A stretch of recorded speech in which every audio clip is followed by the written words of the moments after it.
Hey, how many of us are worried to pull the brushes out of the bag? How about we really address this instead of just continuing to make excuses and work around it? Why don't we collectively become amazing at brushes and play brushes as well as we do everything else? I'm Nate Smith, and this is the 80-20 Drummer. Stay tuned.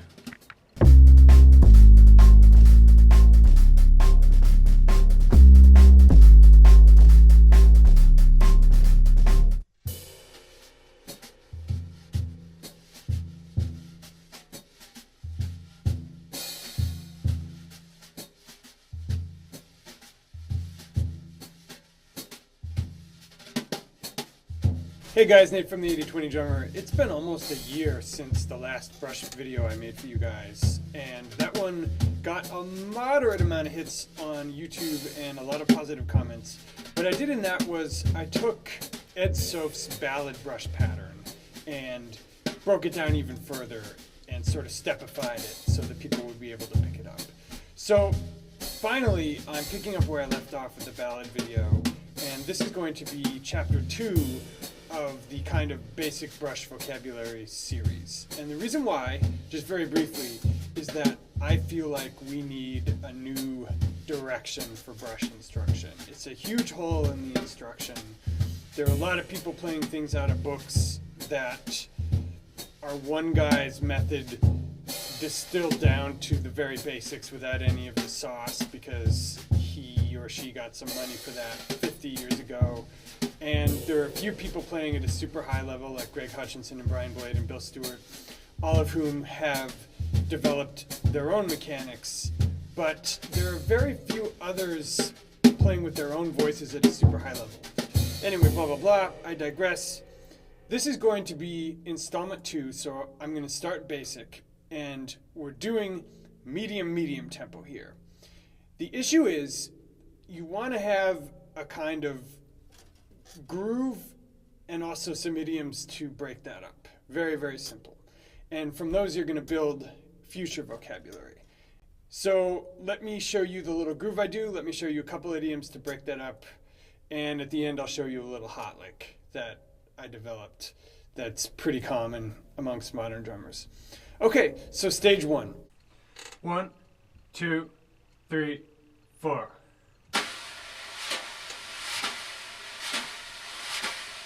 I'm going to show you the little groove I play. This is for medium tempos, and as you can see, when I play it slow, it's based on the Ed Soph pattern of the half moon shapes around the edges of the snare. And you start with the right hand at the bottom and the left hand at the top. So the right hand at 6 o'clock, the left hand at 12 o'clock. And as I'm demonstrating, you just switch them back and forth. Next, you add the skipped note on the right hand.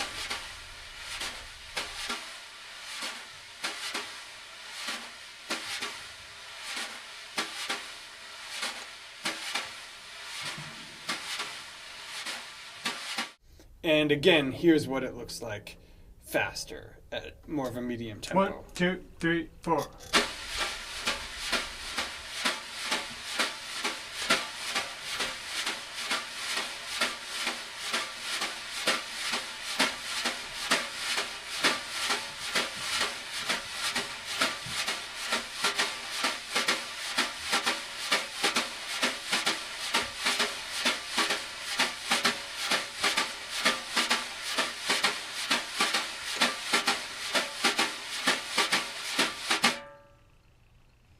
Okay, so that's step 1, and you'll notice I'm not practicing that with the feet or the hats yet because we're going to do some more creative things with those.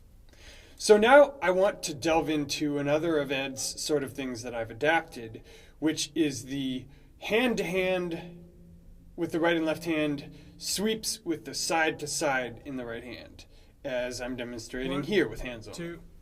1, 2, 3, 4.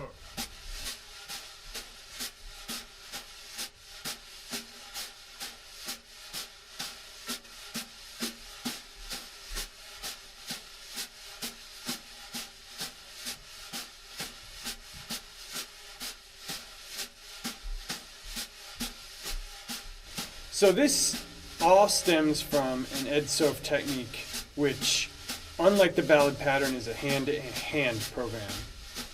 A hand-to-hand pattern, excuse me, which is sort of his foundational thing. 4. And I'll demonstrate it really slowly.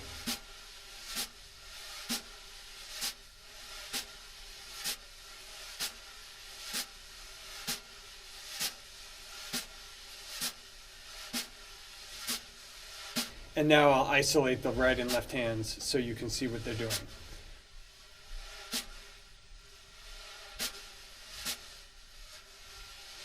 The left hand is still making a sort of half moon, but I'm flicking with my fingers when I get to the top, to the 12 o'clock position. And as Ed says, and I completely agree with him, don't worry about imitating my technique, because some of you are going to be playing match grip. Everybody's hands are different shapes. Imitate the sound. Okay, so I'll speed that up again and show you what it sounds like at medium tempo.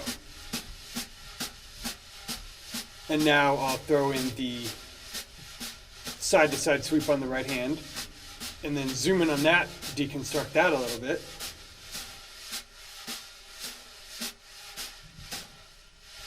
And you can see when I slow it down what the right hand is doing. The reason I'm only showing you the right hand is because the left hand is just doing that same flick stroke as before. So when you take that at medium tempo again, practice that until it's comfortable, and then I'm going to show you a way to add the feet in that's very, very intuitive, and will get you away from just playing the hats on 2 and 4 and Ghost in the Bass Drum. And what I'm doing is I'm literally lining my right hand and my right foot up, and I'm thinking about lining my left hand and my left foot up, but I'm leaving out a bunch of notes. So I'm just playing one hat note with the left foot. Okay, let's move on to the next pattern. 1, 2, 1, 2, 3, 4.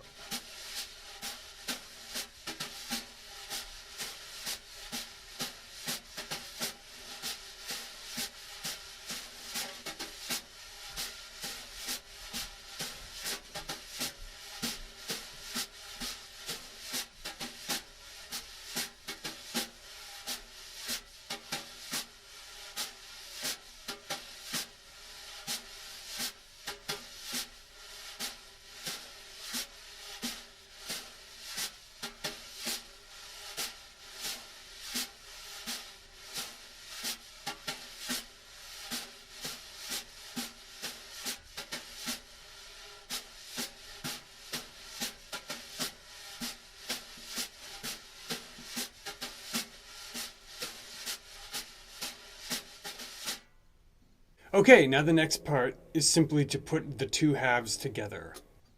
1, 2, 1, 2, 3, 4.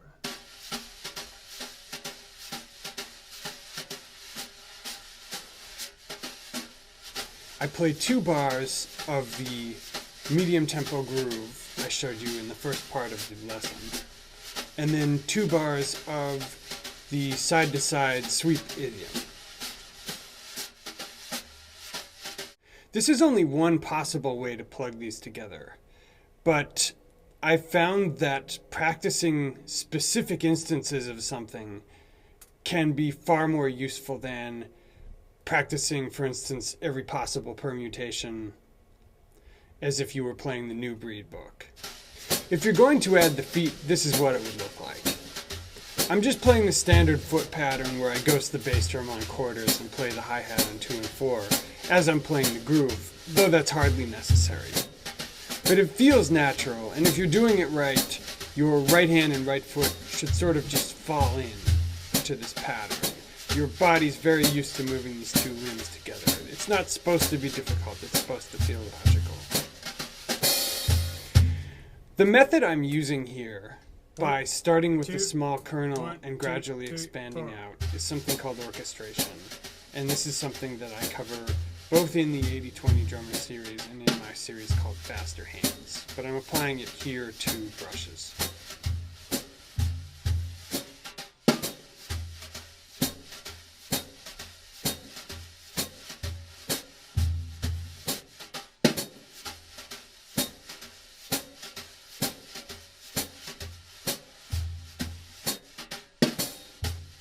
Okay, now let me show you one hot lick. 1, 2, 1, 2, 3, 4.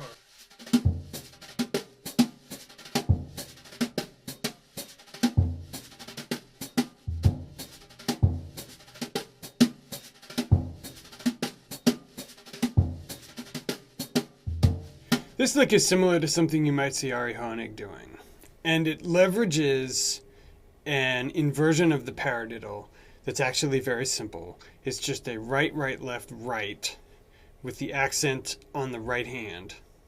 And in the context I play it, the accent is the last stroke before the downbeat, which I play with an accented dead stroke with the bass drum. 1, 2, 1, 2, 3, 4.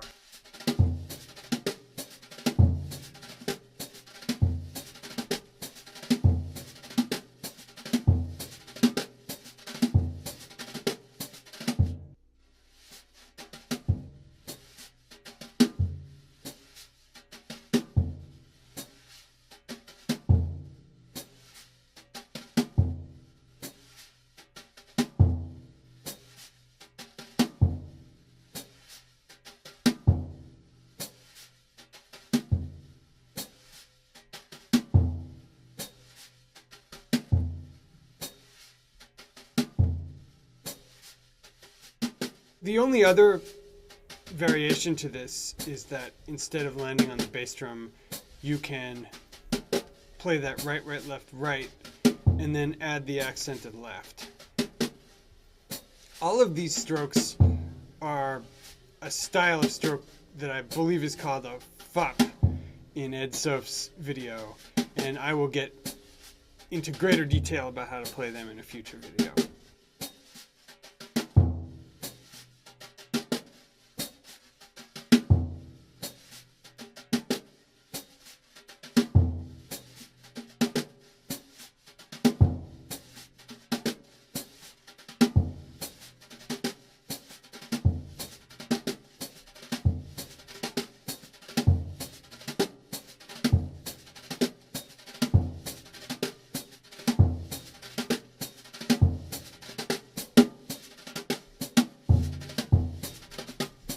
So, at the beginning of the lick, you see me playing it in sort of a 3-beat phrase.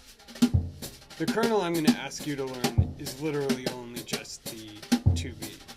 So it's lick ending on the bass drum, lick ending on the left hand, lick ending on the bass drum, lick ending on the left hand. And I'm using the hats simply to fill in the space. I'm showing you this mainly as an example of the type of vocabulary you can access once you have this hand-to-hand sweep thing under your hands. Okay, that's it for this chapter. There are a lot more lessons to cover, but I'll be back in future videos to do it. Guys, thanks so much for watching. See you soon.